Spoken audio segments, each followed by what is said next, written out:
जय हिंद, जय भारत। जैसा कि पहले हमने कक्षा 6 का चैप्टर 4 लोकतंत्री सरकार के मुख्य तत्व कंप्लीट किया है। उसी क्रम में आज हम अगला चैप्टर पंचायती राज कंप्लीट करने जा रहे हैं। अब तक हमने विविधता के प्रकार, विविधता का प्रभाव, सरकारों के प्रकार जैसे और राजतंत्रीय सरकार, लोकतंत्री सरकार, हमारे देश में जहाँ हमारी कंट्री में लोकतांत्रिक सरकार है और लोकतंत्री सरकार को प्रभावित करने वाले मुख्य तत्वों के बारे में पढ़ा है। उसी क्रम में आज हमारा अगला चैप्टर है पंचायती राज यानी स्थानीय स्वशासन। स्थानीय स्वशासन के बारे में आज हम पढ़ेंगे।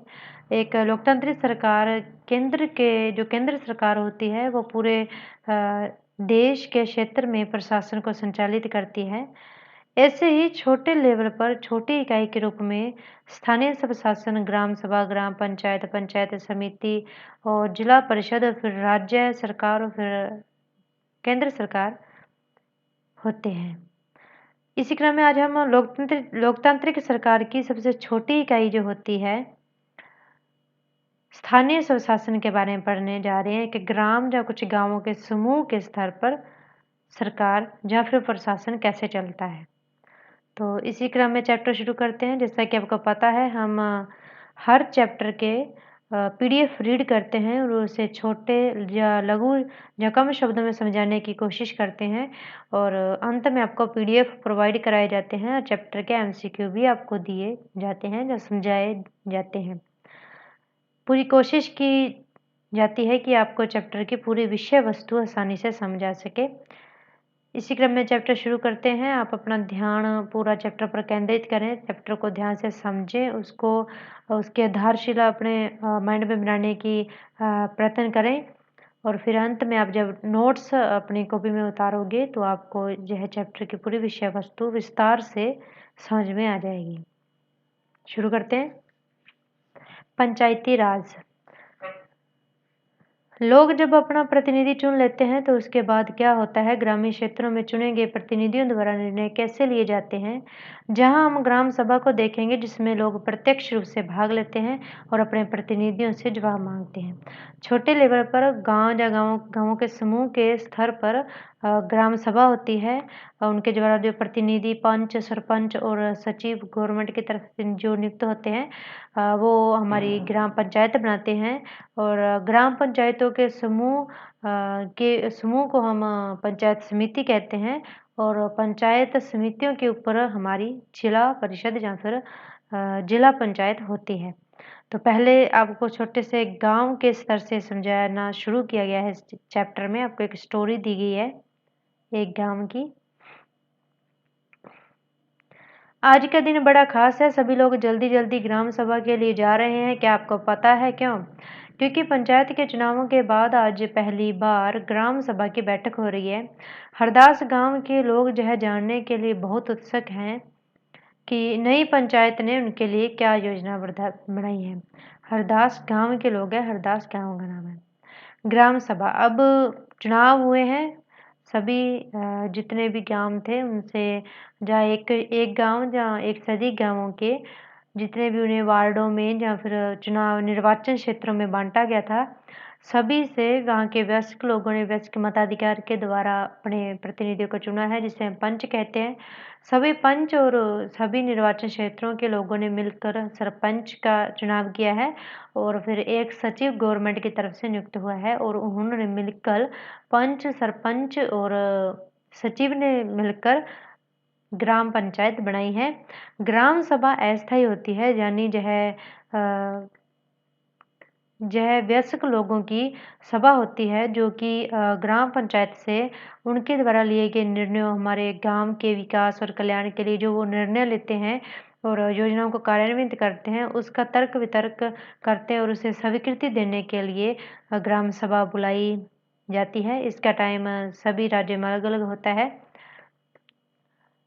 एक वयस्क लोगों के द्वारा बुलाई गई जो हमारी इकट्ठा होकर जो वो सभा करते हैं और पंचायत समिति से कोई प्रश्न पूछते हैं और उनकी योजनाओं के बारे में तर्क वितर्क करते हैं, उसे हम ग्राम सभा कहते हैं। ग्राम सभा में उस क्षेत्र के जो निर्वाचन क्षेत्रों के जो गांवों के सभी लोग भाग लेते हैं। ग्राम सभा, जैसा कि मैंने आपको अभी ग्राम पंचायत और ग्राम सभा में फ़र्क समझा दिया है। आगे ग्राम सभा की बैठक की पहले पढ़ते हैं ब्रैकेट में। ग्राम सभा का पंचायत के क्षेत्र में रहने वाले सभी वयस्कों की सभा होती है। तो ग्राम सभा क्या होती है, आपको यहाँ से कंप्लीट हो जाएगा। ग्राम सभा क्या होती है? ग्राम सभा एक पंचायत के क्षेत्र में रहने वाले सभी वयस्कों की सभा होती है। हो सकता है कि उसमें सिर्फ एक गांव हो या एक से ज़्यादा, जैसा कि इस उदाहरण में दिया गया है। कई राज्यों में हर गांव की ग्राम सभा की बैठक अलग होती है। कोई भी व्यक्ति जिसकी उम्र 18 वर्ष या उससे ज़्यादा हो, उसे वोट देने का अधिकार प्राप्त हो और जिसका नाम ग्राम की मतदाता सूची में है, वह ग्राम सभा का सदस्य होता है। तो आपको ग्राम सभा बता दी क्या होती है और ग्राम सभा के सदस्य कौन होते हैं, उनके लिए अर्हताएं क्या हैं ये बता दी। और एक ग्राम सभा में एक से ज़्यादा गांव भी हो सकते हैं, यह भी आपको यहाँ पर बता दिया गया है। अब चलते हैं ग्राम सभा। ग्राम सभा की बैठक की शुरुआत में सरपंच और पंच ने सड़क की मरम्मत पर होने वाले खर्च का ब्यौरा दिया। अब ग्राम सभा शुरू हो चुकी है और ग्राम सभा में पहला जो मुद्दा उठाया गया है वो सड़क की मरम्मत का है। यह सड़क गांव को मुख्य सड़क से जोड़ती है। इसके बाद पानी की कमी पर चर्चा होने लगी। दूसरा जो मुद्दा उठाया गया है वो गांव में पानी की कमी का उठाया गया है। गांव में रहने वाली तिजिया ने बोलना शुरू किया। हरदास गांव में पानी की कमी की समस्या बहुत बढ़ गई है। हरदास गांव के लोगों की ग्राम सभा है आज, और हरदास गांव की एक तिजिया महिला है, वो बोलने लगी है कि हमारा जो गांव है यानी हरदास गांव में पानी की कमी की समस्या बहुत बढ़ गई है।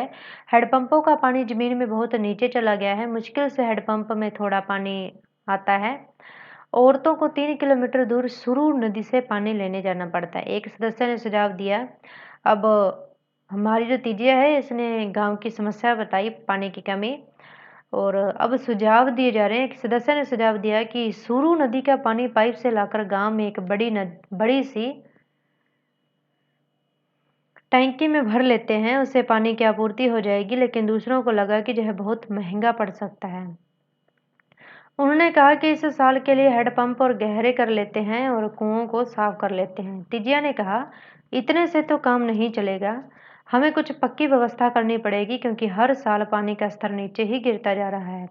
जितना पानी जमीन में रिस के जाता है, हम उससे ज़्यादा उपयोग करते हैं, यानी हमारा जो भूजल है उसका स्तर लगातार नीचे ही जा रहा है। तिजिया जैसी समस्या गहराई से बता रही है। ग्राम सभा के एक दूसरे सदस्य अनवर ने तब सबको बताया कि उसने महाराष्ट्र के एक गांव में पानी संरक्षण के नए तरीके देखे हैं। वह उस गांव में अपने भाई से मिलने गया था। उसको जल संवर्धन विकास कार्यक्रम वाटरशेड कहते हैं। उसने सुना था कि सरकार ने इसके लिए पैसा भी दिया था। उसके भाई के गांव में लोगों ने पेड़ लगाए थे, नालों पर चेक डैम यानी छोटे छोटे बांध बनाए थे एवं टंकियां बनाई थी। अब पहले तो तिजिया ने गांव की समस्या बताई पानी की, तो फिर एक सदस्य ने उसका उठकर सुझाव दिया कि हम सुरू नदी से पानी को पाइप के द्वारा ले आते हैं और गांव में किसी टैंकी में भर लेते हैं ताकि समस्या खत्म हो जाए पानी की। अब एक और सदस्य ने तब लोगों ने कहा कि यह तो बहुत महंगा पड़ सकता है। फिर एक ने और ने सुझाव दिया कि क्यों ना हम हैंडपंपों को और ज़्यादा गहरा कर ले ताकि पानी जमीन से निकाल सके। तिजिया ने इस पर कहा कि दिन ब दिन हम प्रतिदिन पानी निकाले जा रहे हैं, जिससे भूजल स्तर जो है वो नीचे जा रहा है। और फिर आगे एक अनवर ने उनको सुझाव दिया पानी की कमी की समस्या को दूर करने के लिए कि मैं महाराष्ट्र के एक गांव में गया था। मैं अपने भाई से मिलने गया था और वहाँ जल संरक्षण के कई तरीकों से जल को संरक्षित किया जाता है, और इस जिसे वाटरशेड कहते हैं कार्यक्रम के द्वारा, और इसके लिए गवर्नमेंट उन्हें पैसा भी देती है। तो क्यों ना हम वो वाला तरीका बनाएं। सबको अनवर का यह विचार बड़ा अच्छा लगा और सबने ग्राम पंचायत को इसके बारे में पता करने के लिए कहा। ग्राम सभा क्या होती है तो मैंने अभी आपको बताया, आप लिख सकते हैं इनके बारे में। ग्राम सभा में चर्चा के लिए अगला मुद्दा था गरीबी रेखा के नीचे आने वाले लोगों की सूची पर स्वीकृति देना। अब पहला मुद्दा सड़क पर था, दूसरा मुद्दा ग्राम सभा में पानी की कमी पर था, और जो अगला मुद्दा उठाया गया है वो गरीबी पर उठाया गया है। जैसे ही सूची में दर्ज नाम पढ़ने शुरू किए गए, लोगों के बीच खुसर फुसर होने लगी। नटवर ने हाल ही में तो एक रंगीन टेलीविजन खरीदा है और उसके बेटे ने एक नई मोटरसाइकिल भी भेजी है। वह गरीबी रेखा से नीचे कैसे हो सकता है? सूरजमल ने अपने पास बैठे आदमी को धीरे से कहा। गरीबी रेखा की से नीचे की सूची में जितने लोग शामिल हैं उसमें नटवर का भी नाम शामिल है। और जब वह जो सूची थी पढ़ रहे थे तो बीच में नटवर का नाम आया तो लोगों में खुसर-फुसर होने लगी इस बात पर कि वह गरीबी रेखा में कैसे आ गया? उसके पास उसने तो अभी रंगीन टीवी खरीदा है और उसके बेटे ने एक मोटरसाइकिल भी भेजी है। सूरजमल ने अपने पास जो दोस्त बैठा था उसे यह बात कही। सरोज ने सूखी बाई से कहा, बिरजू का नाम इस सूची में कैसे आ गया? उसके पास तो इतनी जमीन है। इस सूची में तो सिर्फ गरीब लोग होने चाहिए। अब एक तो सूरजमल कह रहा है और दूसरा सरोज जो बैठा है वो सूखी बाई से कह रहे हैं क्योंकि इसमें बिरजू का भी नाम आ गया है गरीबी रेखा की सूची में और बिरजू के पास तो बहुत जमीन है। इस सूची में तो सिर्फ गरीब लोग होने चाहिए। ओम प्रकाश एक मजदूर है, उसके पास बिल्कुल जमीन नहीं है। वह मुश्किल से अपना गुजारा चला पाता है, पर उसका नाम इस सूची में नहीं है। सूखी बाई ने कहा। यह बात सूखी बाई ने कही है। तुम्हें अब सूखी बाई आगे कह रही है कि तुम्हें तो पता ही है कि नटवर और बिरजू अमीर चंद्र के दोस्त हैं। अब जो नटवर और बिरजू हैं वे आर्थिक स्थिति से मजबूत हैं, लेकिन फिर भी उनका गरीबी रेखा के नीचे वाली सूची में नाम आ गया क्योंकि वो अमीर चंद्र के दोस्त हैं। अब अमीर चंद्र भी एक जमींदार है गांव का। तो इस साइड में ब्रैकेट में पढ़ते हैं, ग्राम पंचायत पूरे गांव के हित में निष्पक्ष रूप से काम कर सके, इसमें ग्राम सभा की महत्वपूर्ण भूमिका है। ग्राम सभा की बैठक में ग्राम पंचायत अपनी योजनाएं लोगों के सामने रखती है। ग्राम सभा पंचायत को मनमाने ढंग से काम करने से रोक सकती है। साथ ही पैसों का दुरुपयोग एवं कोई गलत काम न हो उसे निगरानी भी करती है। इस तरह से ग्राम सभा चुने हुए प्रतिनिधियों पर नजर रखने और लोगों के प्रति उन्हें जिम्मेदार एवं जवाबदेह बनाने में बहुत ही महत्वपूर्ण भूमिका निभाती है। तो अभी अपने ग्राम सभा और ग्राम पंचायत के बारे में जाना था। ग्राम पंचायत निर्वाचित लोगों की होती है पंचायत, और जो हमारी ग्राम सभा होती है जो है सभी लोगों के, गांव के सभी लोगों के, जो गांवों के सभी लोगों की सभा होती है। अब क्या है, अभी जो पंचायत होती है वो अपनी योजना गांवों के विकास और कल्याण के लिए योजनाएं प्रस्तुत करती है, और जो हमारी ग्राम सभा होती है यह उन योजनाओं को स्वीकृति प्रदान करती है। तो जब ग्राम सभा होती है तो ग्राम पंचायत के जो पंच सरपंच और जो हमारे सचिव होते हैं वो ग्राम सभा के लोगों के सामने यानी गांव के लोगों के सामने अपनी योजनाएं प्रस्तुत करते हैं और गांव के लोग तर्क वितर्क करते हैं और अंत में उन्हें स्वीकृति प्रदान करते हैं। और इस तरह वह क्या करते हैं कि ग्राम सभा जो होती है जो ग्राम पंचायत के सभी कार्यों पर नियंत्रण रखती है। इसमें आपको यही बताया गया है। आगे अब अमीर चंद्र को कौन कुछ बोल सकता है? अमीर चंद पहले गांव का जमींदार था और अब भी बहुत सारी जमीन का मालिक है, लेकिन हमें ओम प्रकाश का नाम तो सूची में डलवाना ही चाहिए। अब लोग एक दूसरे से कह रहे हैं कि ओम प्रकाश का नाम सूची में होना ही चाहिए क्योंकि वो एक मजदूर है और वह अपना गुजारा बहुत मुश्किल से कर पाता है। सरपंच ने देखा कि लोगों के बीच में खुसर-फुसर हो रही थी। उन्होंने पूछा कि अगर किसी को कुछ कहना है तो कहे। सरोज ने सूरजमल को उकसाने की कोशिश की कि वह नटवर और बिरजू के बारे में पूछे। अब जो सरोज है वह सूरजमल को उकसा रहा है कि तू उठकर नटवर और बिरजू के बारे में पूछ कि उनका नाम गरीबी रेखा से नीचे की सूची में कैसे आ गया। लेकिन सूरजमल चुपचाप बैठा रहा। अब अमीरचंद ग्राम सभा में बैठा सब पर निगाह हुए था। सरोज ने उठकर कहा कि ओम प्रकाश का नाम सूची में होना चाहिए। दूसरे लोगों ने भी माना कि ओम प्रकाश का परिवार बहुत गरीब है। सरपंच ने पूछा कि उसका नाम सूची में क्यों नहीं था। जिस शिक्षक ने गरीबी रेखा के नीचे आने वाले परिवारों का सर्वेक्षण किया था उसने बताया कि मैं ओम प्रकाश के घर कई बार गया, पर हर बार वहां ताला लगा हुआ था। वह शायद कहीं काम ढूंढने के लिए गया हुआ था। सरपंच ने कहा कि ओम प्रकाश की पारिवारिक आय देखी जाएगी और अगर वह सरकार द्वारा तय की गई राशि से कम है तो उसका नाम भी सूची में शामिल किया जाएगा। इस तरह ओम प्रकाश का नाम गरीबी रेखा से नीचे की सूची में शामिल हो जाएगा। अब आती है हमारी ग्राम पंचायत। अभी अपने ग्राम सभा के बारे में पढ़ लिया विस्तार से। ग्राम सभा क्या होती है? और ग्राम सभा के सदस्य की अर्हता क्या होती है? वह 18 साल का होता है, वह मतदाता सूची में पंजीकृत होते हैं और वो क्या करते हैं? ग्राम पंचायत की नीतियों और कार्यों पर नियंत्रणकारी शक्ति का प्रयोग करते हैं। और जो हमारी ग्राम पंचायत होती है वो ग्राम सभा के प्रति क्या होती है? जवाबदेह, जहाँ पर उत्तरदायी होती है। आगे हम पढ़ते हैं ग्राम पंचायत, जो कार्य और नीतियां ग्राम सभा के लोगों के लिए, जहाँ पर ग्राम और चुनाव क्षेत्र में आने वाले सभी लोगों के लिए बनाती है, उनके कल्याण और उनकी आर्थिक स्थिति को मजबूत करने के लिए जो योजनाएं बनाती है वही होती है ग्राम पंचायत। इसमें पंच, सरपंच और सचिव आते हैं। ग्राम पंचायत की नियमित रूप से बैठक होती है। उसका मुख्य काम उसके क्षेत्र में आने वाले गांवों के विकास कार्यक्रम लागू करवाना होता है। जैसा कि आपने देखा, ग्राम सभा ही पंचायत के काम को स्वीकृति देती है, तभी पंचायत अपना काम कर पाती है। ग्राम पंचायत के काम देखिए क्या होते हैं। अभी ऊपर आपने ग्राम सभा का कार्य पढ़ा क्या होता है, अभी आप ग्राम पंचायत का काम पढ़ेंगे क्या होते हैं। सड़कों, नालियों, स्कूलों, भवनों, पानी के स्रोतों और अन्य सार्वजनिक उपयोग के भवनों का निर्माण और रखरखाव, स्थानीय कर लगाना और इकट्ठा करना, गांव के लोगों को रोजगार देने संबंधी सरकारी योजनाएं लागू करना।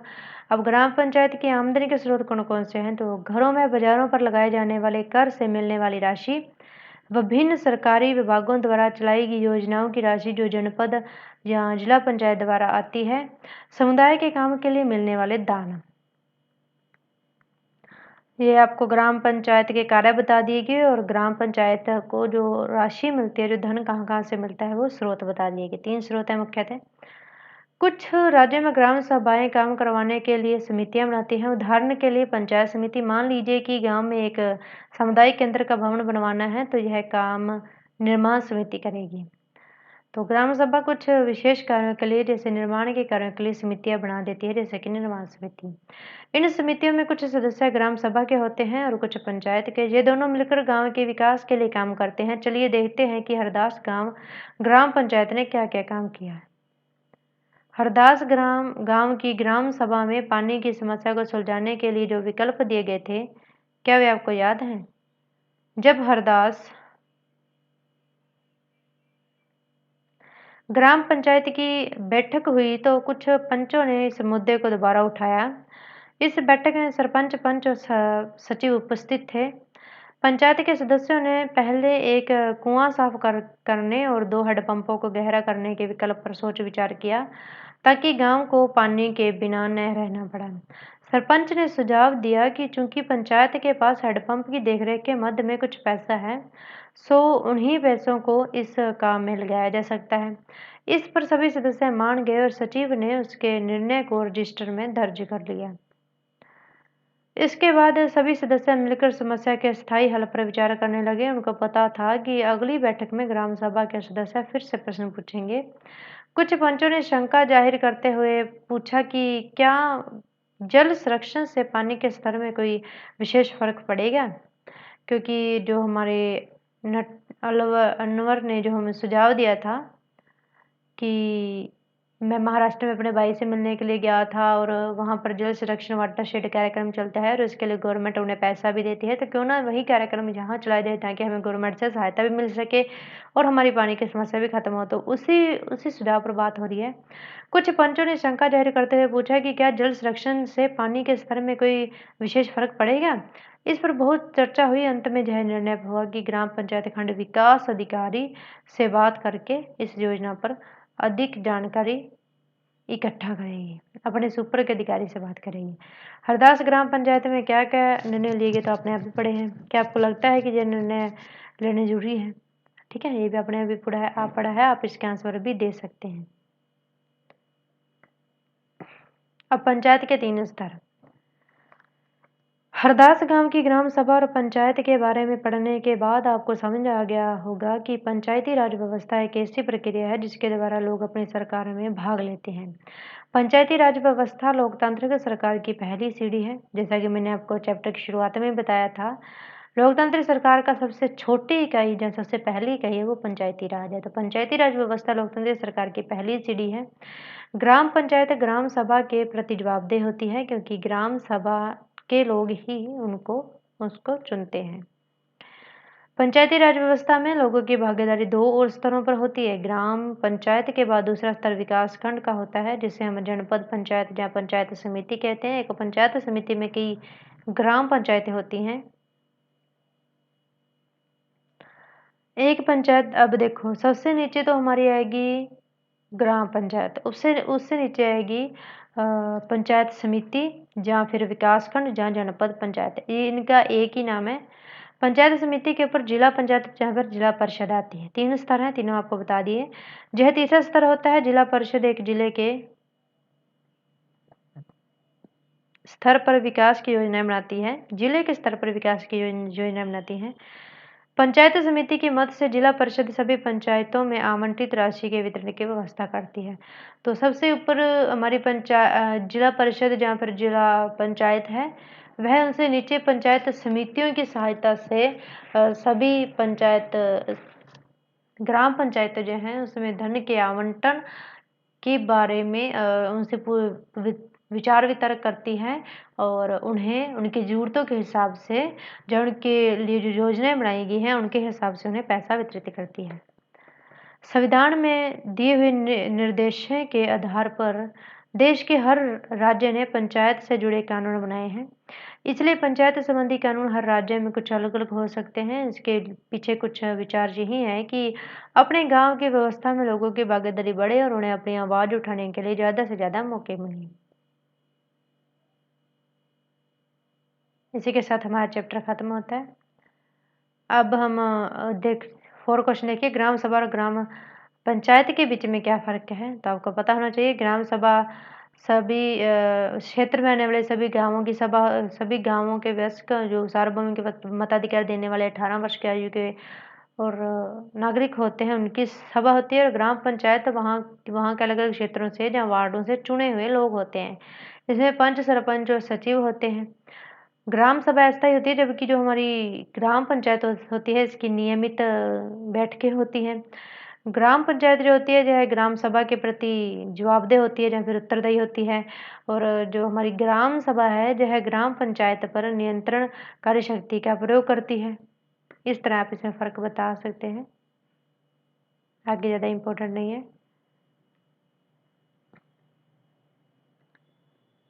अब हम नोट्स कंप्लीट करते हैं। जब आप नोट्स पढ़ेंगे और उसे अपने कॉपी पर उतारोगे तो आपका स्थानीय सरकार, जहाँ फिर ग्राम सभा और ग्राम पंचायत और जिला परिषद के बारे में सभी डाउट क्लियर हो जाएंगे। पंचायती राज। ग्राम सभा एक पंचायत के क्षेत्र में रहने वाले सभी वयस्कों की सभा होती है। राज्य में हर गांव की ग्राम सभा की बैठक अलग होती है। एक ग्राम पंचायत कई वार्डों यानी छोटे क्षेत्रों में बंटी हुई होती है। ग्राम पंचायत के बारे में बात हो रही है। ग्राम पंचायत की संरचना, पहले आपको ग्राम सभा के बारे में बता दिया और आगे आपको ग्राम पंचायत के बारे में बताया जा रहा है। एक ग्राम पंचायत कई वार्डों या फिर छोटे क्षेत्रों में बटी हुई होती है। प्रत्येक वार्ड अपना एक प्रतिनिधि चुनता है, जो वार्ड पंच के नाम से जाना जाता है। इसके साथ पंचायत क्षेत्र के लोग मिलकर सरपंच को चुनते हैं, जैसा कि मैंने आपको चैप्टर में बताया था। वार्ड पंच व सरपंच मिलकर ग्राम पंचायत का गठन 5 साल के लिए करते हैं।